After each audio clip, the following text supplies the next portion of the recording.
o ministro Alexandre de Moraes, do STF, autorizou que o ex-presidente Jair Bolsonaro prestasse depoimento à Polícia Federal no âmbito das apurações envolvendo o senador Marcos Duval, que foi alvo de busca e apreensão na quinta-feira passada. A data para a oitiva a data da oitiva será marcada. A data da oitiva será marcada.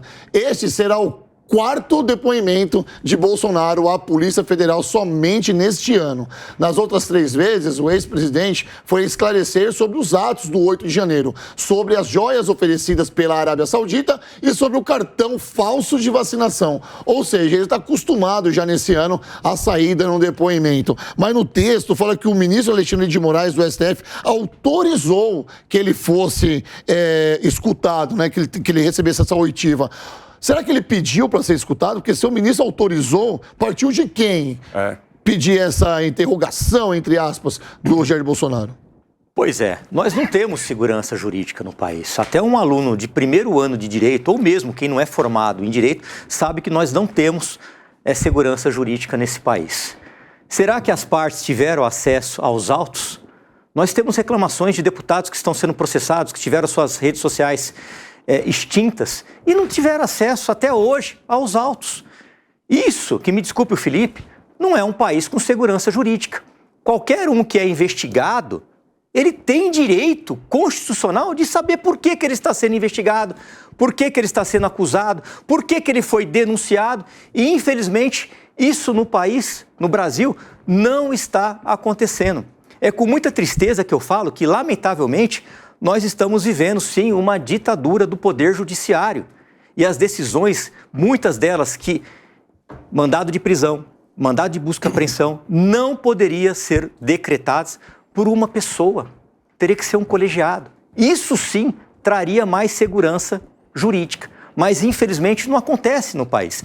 Hoje, eu repito, já falei isso aqui, está mais perigoso ser parlamentar, deputado e senador do que ser delegado de polícia e trocar tiro. Sempre repete isso, né, Paulo? Está muito perigoso, sempre fala isso. Porque a gente não pode falar, o artigo 53 da Constituição Federal parece que não existe mais, eles querem acabar com o artigo 53, estão interpretando as decisões do jeito que eles querem, soltando o traficante, falando que a polícia não pode abordar um carro, ela não tem mais o tirocínio. O rapaz sabe o que é isso, tem muita gente que não sabe o que é tirocínio. Como que você tem decisões como essa, ao arrepio da lei, passando por cima da Constituição, do Código Penal, do Código de Processo Penal, e você vai me falar... Você me permite, Paulo, até aproveitando que você foi um delegado de polícia extremamente atuante... aliás, explica o que é o tirocínio, porque você falou que muita gente não sabe o que é tirocínio. Bom senso, Então vamos explicar para a população. É expertise. Um policial que passa 20 anos na rua, ele consegue identificar quando o indivíduo ele é suspeito, quando ele demonstra certo nervosismo. O Batatinha que o diga, né? Soltaram um traficante agora, dizendo que a polícia não poderia abordar porque achou que ele ficou nervoso. Então, é isso que eu ia falar. É um absurdo isso, Capês. O sujeito andando de motocicleta com 2 quilos de cocaína com ele. Aí tem um comando da polícia. Ele fica com medo do comando da polícia. Ele sobe com a motocicleta em cima da calçada para evitar o comando. Isso desperta a atenção do policial que faz a busca e apreensão. Ele é preso, processado, condenado em primeira instância, condenado em segunda instância. A condenação transita em julgado, não cabe mais recurso. Foi condenado pelo juiz, foi condenado pelo tribunal, não cabe mais nenhum recurso. Ele entra com habeas corpus, o STJ diz, filho, não é habeas corpus, o processo já acabou, não cabe mais habeas corpus. Você tinha que entrar com revisão criminal, que é para rever aquela decisão, lá no seu tribunal. Aqui acabou.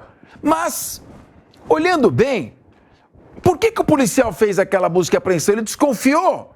Do quê? Essa subjetividade. Qual foi a fundada a suspeita? Porque onde é que está fundada a suspeita dele ter fugido do comando? E colocou o cara na rua, anulou todo o processo desde o início. Aí eu falo o seguinte, Felipe, essa insegurança jurídica, de maneira geral, ela é global, ela entra em todos os setores. E eu estou dizendo, esse cidadão, o senador Marcos Duval, na minha opinião, não tinha condição de ser senador. Para mim, ele quebrou o decoro parlamentar. E muito menos de participar da CPI. Tá certo? Ninguém está fazendo a defesa dele. Estou dizendo que questões como essa devem ser conduzidas com diálogo entre os poderes para que o próprio Senado tome as suas medidas internamente. Isso garante previsibilidade, certo, segurança jurídica, e segurança jurídica tem a ver em todos os debates, porque segurança jurídica leva a investimento, a crescimento econômico, geração de emprego. E a população, Felipe, população está desempregada, passando fome, que o Alessandro Negão acompanha nas suas lives com muito mais profundidade do que nós. Esse pessoal, inclusive eu moro lá, Capês. Você também. Esse pessoal está esperando medidas de geração de emprego, de crescimento econômico. Tudo isso parece um mundo abstrato, que está muito longe das necessidades dessas pessoas. E é isso que eu quero colocar. Está na hora de todo mundo começar a acalmar. Faz 7 meses que estamos discutindo, é 8 de janeiro, é não sei o quê, porque eu vou rever a privatização da Eletrobras, então vou rever o percentual de ações Capês, com direito a voto. Eu acho que tudo... Tá parecendo torcida organizada lá no Congresso Nacional. Só um minutinho. Lado A, lado B, e o resto dos torcedores estão sofrendo com isso, que não tem nada a ver. Palumbo, deixa eu colocar o Felipe nessa história, porque tudo que a gente for falar aqui em relação à política, a gente está falando com sensatez. A gente está falando aqui com bom senso. Exatamente. Sobre aquilo que a gente está vendo. A gente não está perseguindo ninguém, nem falando mal de ninguém. O que a gente está vendo aqui é tentar esclarecer para quem está nos assistindo. Quem manda nesse programa aqui é a nossa audiência. Então nós estamos aqui para esclarecer os fatos. O fato do ex-presidente Jair Messias Bolsonaro ir prestar depoimento também é lícito porque ele foi citado também pelo Marcos Duval, ok? Mas por que o Alexandre de Moraes, quando citado pelo Marcos Duval, tem essa iniciativa contra ele?